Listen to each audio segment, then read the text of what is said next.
দিয়ে সেটির প্রথম দফা আপনাদেরকে আমরা পরিচিত করতে বাধ্য হয়েছিলাম।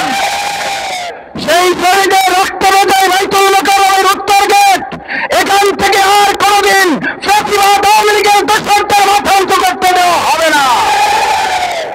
আর একবার আবু সাইদের মুগ্ধরা জীবন দিয়ে এই ফ্যাসিবাদ আওয়ামী লীগের কবর রচনা করেছে। সুতরাং সেই ফ্যাসিবাদ আওয়ামী লীগ আবার যদি 7 হাত মাটির নিচে কিছু টাকা পয়সা রেখে আপনাদেরকে গরম করে হাতির মাথায় লাথি মারার সাহস দেখায়, এই সাহস দেখিয়ে জনগণের গণজোড়ার মুখে পড়া ছাড়া আপনাদের আর তেমন কিছু উল্লেখযোগ্য সফলতা পাবেন না। আমরা পরিষ্কার বলতে চাই, আপনাদেরকে যদি কেউ কেউ পেছন থেকে উস্কানিয়ে দিয়ে বলে যে আপনারা করেন, আমরা দেখতেছি, আমরা আপনাদের বাধা দেব না, এই কথা আমরা কারো কারো মুখে শুনতে পাই। ভালো করে কান খুলে শুনে রাখেন আওয়ামী লীগ, ভালো করে শুনে রাখেন নিষিদ্ধ ছাত্রলীগ, যুবলীগ, শ্রমিক লীগ 2024 সালের জুলাই আগস্টের গণঅভ্যুত্থানে আওয়ামী লীগকে নিষিদ্ধ করার জন্য, দেশ ত্যাগ করার জন্য কোন দল মত নির্বিশেষে শুধু এখানে ভূমিকা পালন করে নাই। জনগণ, ছাত্র জনতা তাদের কাজ মিলিয়ে আপনাদেরকে দেশ থেকে বাধ্য করেছে। সেই জনগণ এখনো বেঁচে আছে, সজাগ সচেতন আছে। 1 সেকেন্ডের জন্য আপনাদেরকে দাঁড়াতে দেওয়া হবে না। ভুল করবেন আপনারা। কোন রাজনৈতিক দলের যদি আপনাদের পিছনে উস্কানিয়ে থেকে থাকে, আপনারা ভালো করে মনে রাখবেন, কোন একটা রাজনৈতিক দল শুধু নয়, যদি আপনাদের আরো পৃথিবীর কোন অংশ আপনাদেরকে বলে যে আপনাদেরকে আমরা দেখে রাখবো, বাংলাদেশের 18 কোটি মানুষ আপনাদেরকে প্রতিরোধ গড়ে তোলে। বিগত কয়েকদিনে যেভাবে আপনাদেরকে গণজোড়ার মুখে ফেলানো হয়েছে, আপনাদেরকে প্রত্যেক জায়গায় ধরে ধরে শুধুমাত্র প্রশাসন না, জনগণ কাজে কাজ দিয়ে আপনাদেরকে প্রতিরোধ করতে বাধ্য হবে। সুতরাং জনগণের প্রতিরোধের মুখে আপনারা পড়বেন, এই আশঙ্কা শুধু নয়, ভবিষ্যতে আপনাদেরকে বাংলাদেশের আগামী দিনের অগ্রগতি উন্নতির প্রশ্নে আর কোনো ছাড় দেওয়া হবে না। নিষিদ্ধ আছেন, নিষিদ্ধ থাকেন। আপনাদের নেত্রী পলাতক আছে, পলাতক থাকেন। আপনারা অযথায় মাথা বের করে মাথা কাটার মতো সিদ্ধান্তের দিকে আপনারা ধাবিত হবেন না। জনগণকে আইন হাতে তুলে নিতে বাধ্য করবেন না। প্রশাসনের কাছে অনুরোধ করতে চাই, জনগণ যদি তাদের 2024-এর জুলাই আগস্টের মতো আবার ধৈর্যের ভাব ভেঙে যায়, তাহলে আবার আইন হাতে তুলে নেওয়ার মতো সিদ্ধান্ত নিতে ঢাকাবাসী সামান্যতম দ্বিধা করবে না।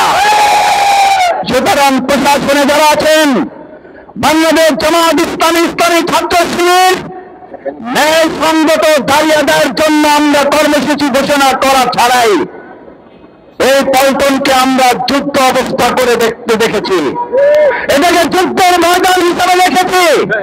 সেই প্রশাসনিক এখনো বাংলাদেশে আছেন, তাহলে আমরা কেন পল্টনের এই ফ্লাইওভারের নিচে যারা বোম বাস করে, যারা বোমা বিস্ফোরণ ঘটিয়ে এখান থেকে পালিয়ে যাচ্ছে, তাদেরকে কেন গ্রেপ্তার করা যাচ্ছে না?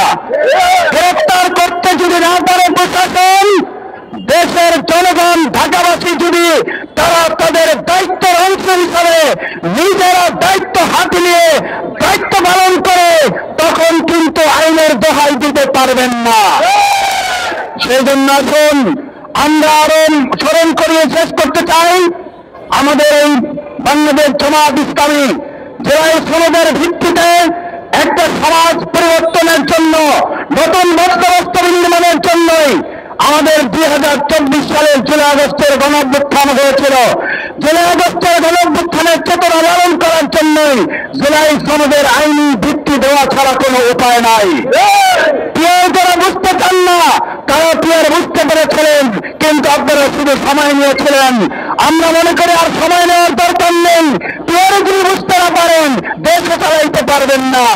সুতরাং যারা পিয়ার বুঝতে পারেন না, জনগণ মনে করে আপনারা দেশে চালাইতে পারবেন না। তাই আসুন জুলাই সনদের আইনি ভিত্তি দেওয়ার মধ্যে দিয়েই আমরা মনে করি আওয়ামী লীগের এই প্রকৃত দোসর অনুসারী যারা এখন তাৎক্ষণিকভাবে ক্ষতিটা মিছিলের মাধ্যমে আতঙ্ক তৈরি করছে, জুলাই সনদের ভিত্তিতে একটা নির্বাচন ব্যবস্থা জুলাই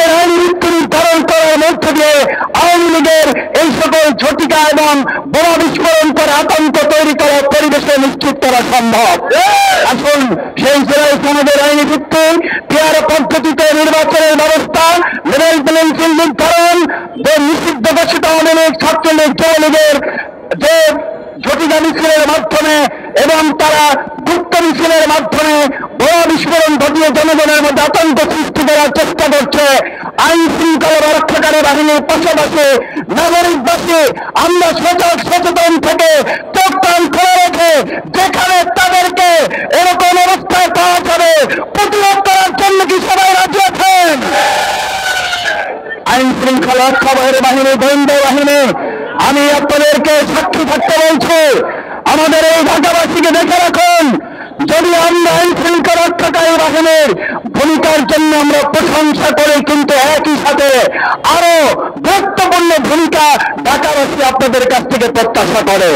এই প্রত্যাশা যা রেখে ঢাকাবাসীর কাছে নিষিদ্ধ ঘোষিত আওয়ামী লীগের যে কোনো কর্মসূচি প্রতিহত করে 71বার জাতীয় সংসদ নির্বাচন জুলাই সনদের ভিত্তিতে পিয়ারের পদ্ধতিতে এবং আমরা অবাধ সুষ্ঠু নিরপেক্ষ নির্বাচনের দিকে ধাবিত হবে বাংলাদেশ সেই আহ্বান জানিয়ে আমার কথা শেষ